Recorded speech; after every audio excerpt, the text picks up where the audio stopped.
that's kind of not even happening now, and that kind of. Excuse me. Oh, you're good, man. People like to hear you Cough. Yeah. Hear what it sounds like to have coronavirus. which he does not. No, thank I God. don't think. Oh, speaking of which, lady I was in rehab with in Bering Springs, the other Chinese restaurant, her 2 kids were in the hospital, and one was in there for a week. And so I texted her today to see how things were going, and she hit me back. I'm like, how are your kids doing? I was like, I'm not going to ask this. I said, did they catch the virus? And she was like, no, they got swine flu virus.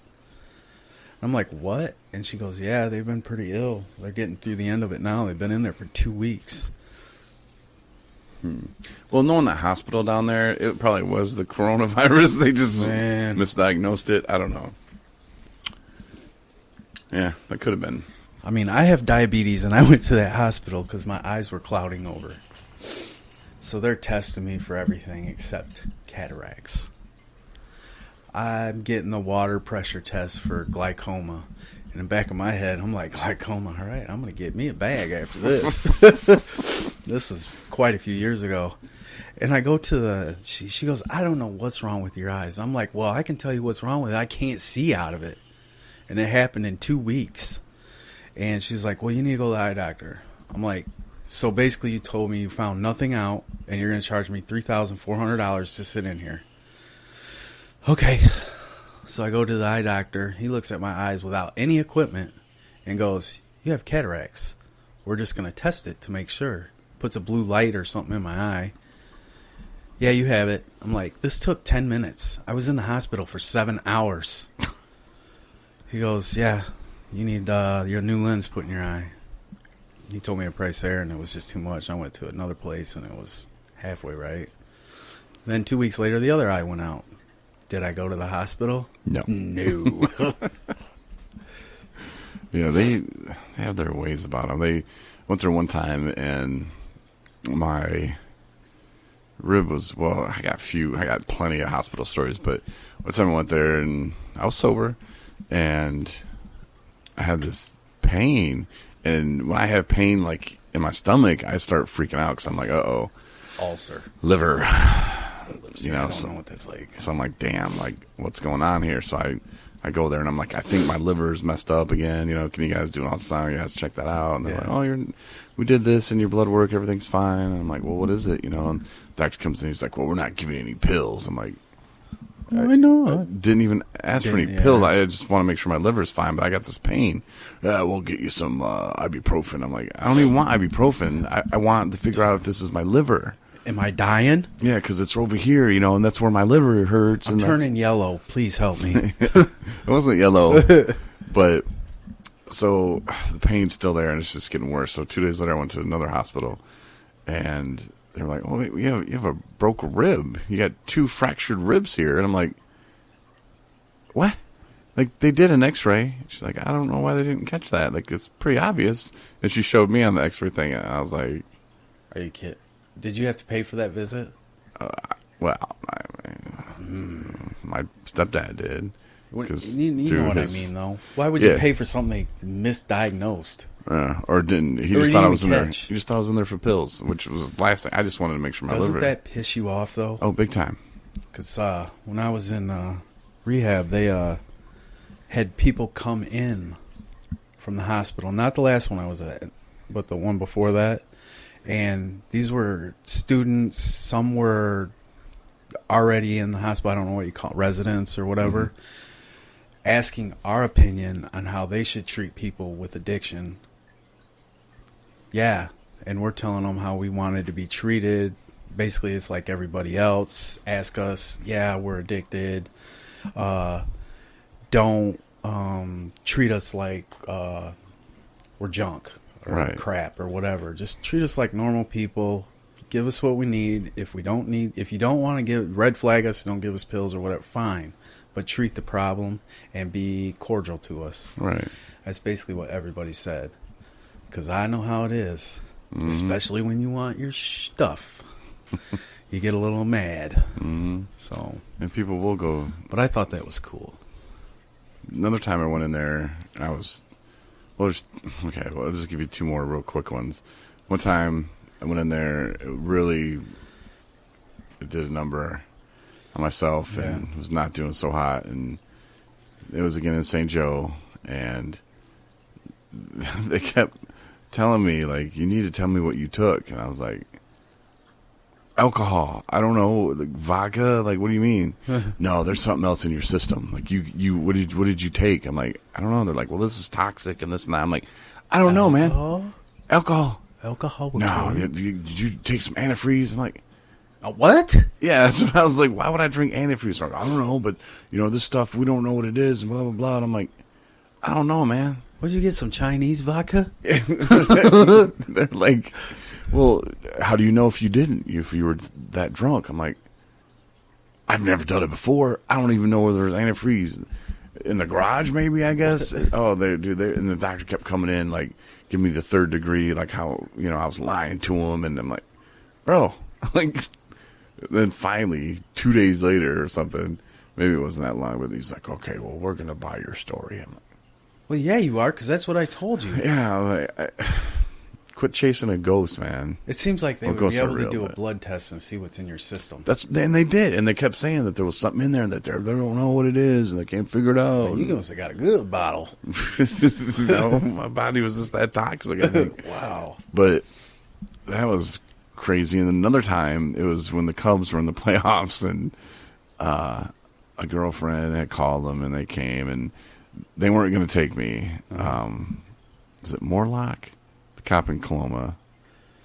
There was a Morlock cop. There was short ball. Anyway, real cool guy. Yeah. He was a good guy.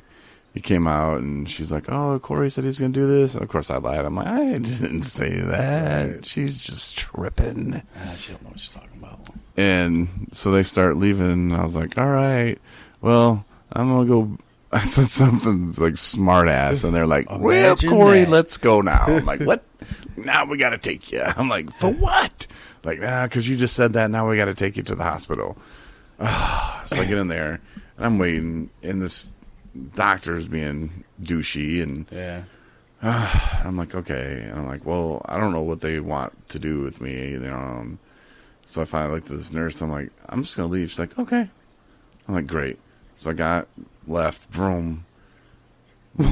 Cubs are on. All of a sudden, you hear that knock at the door. You and I know what that knock is. Boom, boom, boom. I'm like, not getting that one. No. Not even opening, not even getting close. You ain't got no warrant, you ain't getting in. Yep. And so the girlfriend at the time was like, oh, well, I think it's the cops. I'm like, yeah, me too.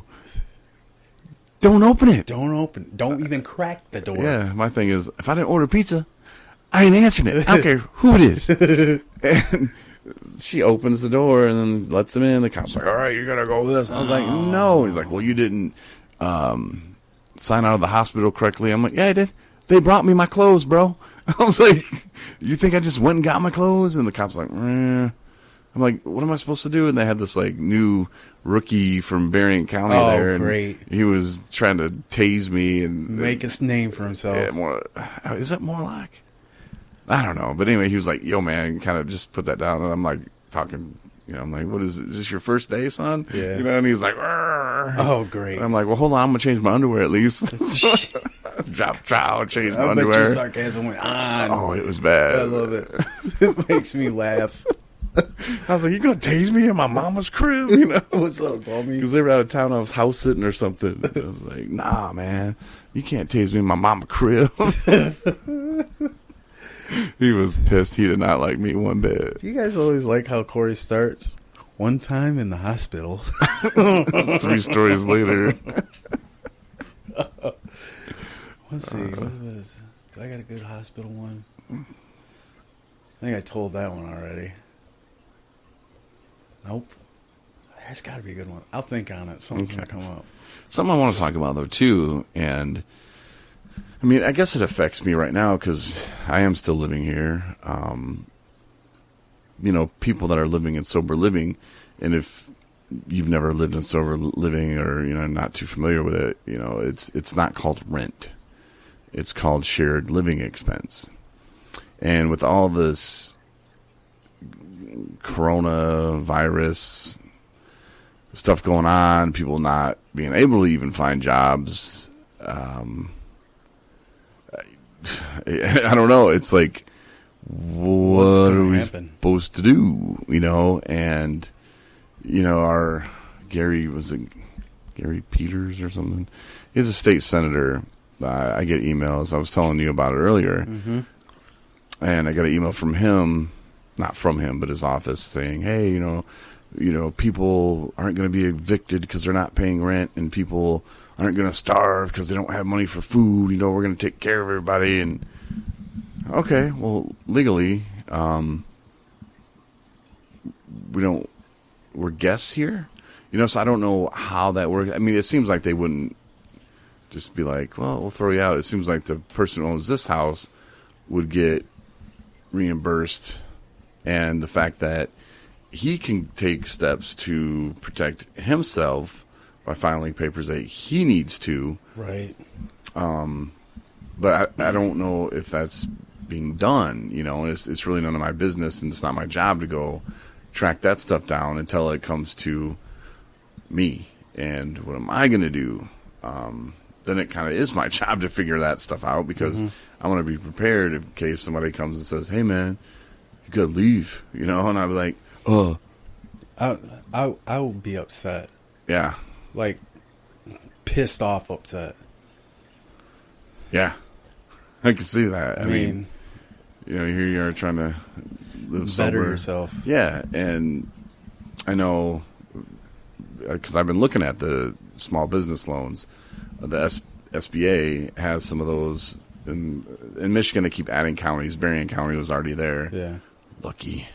But you can apply for loans, and the interest rate's really low, and it'll keep you afloat for a minute until you can get caught back up, and then, go from there. But they'll also reimburse some stuff I was reading. And so, like, he shouldn't be out of money. But again, is the person who owns this house doing the things that he needs to do? I don't know. I don't know how any of that works. That's his business, in my opinion. But until it affects me. It's going to be all of our business here pretty soon. Yeah. And it kind of made me think about the other people that live in sober living. And I know downstate, like in Grand Rapids and probably Berrien County, Detroit, like Medicaid will pay for them, for 6 months sometimes. Yeah, but isn't that a registered house that they're into? Yes.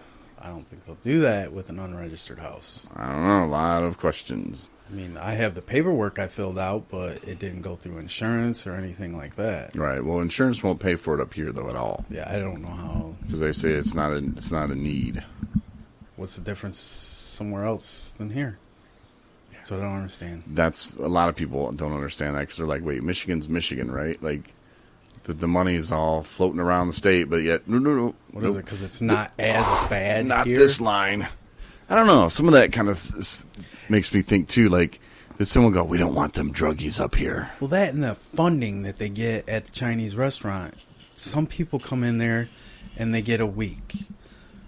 And some people come in there and they get a month. And some people come in there, like myself, got 90 days. Mm-hmm. But when you get in there, you get approved for the 90 days. I already knew that, but you have to apply every month. Now, these people that come in there and get a week, they got to apply every single week, the therapist or their case manager, to get the funding for that every week. And they got to fill out the same paperwork. And basically, you tell them you're not ready to leave yet, you're not doing good. I mean, who's ready in a week? Who's ready in 2 weeks? My opinion, nobody. No, I was barely ready to get out of there in 90 days. I almost did a 6 month program. I almost went up in the UP for that until something stuck in my head, the Bear River. It was crazy how that worked out. Then you remember, well, you didn't remember talking to me until later. No, I didn't. That was a hallucination. Maybe that's why I ended up at Bear River. That's crazy. Thank you, Corey. Hey, no problem. I'm glad you listened. Yeah, listen, I had to go back in my phone to figure out where I heard that voice from. It wasn't a voice, it was a text. Well, that was cool that you reached out, though, and I guess and you'll find it